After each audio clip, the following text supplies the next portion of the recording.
কি হয়েছে? দেখো, বাড়িতে প্রতিদিনই বিয়ের প্রস্তাব আসছে। হ্যাঁ, তো বাড়িতে না বলে দাও। আজকেই তুমি আমাদের বাড়িতে গিয়ে বাবার কাছে আমাদের বিয়ের প্রস্তাব দেবে। আচ্ছা।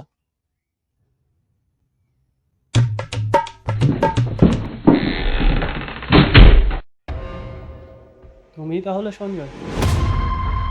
হ্যাঁ, আমি। বসো।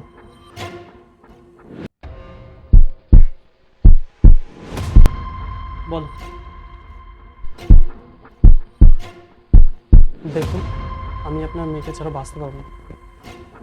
কেমন দুশ্চরিত্র ছেলে রে বাবা, মেয়ে ছাড়া বাঁচতে পারবে না বলছে।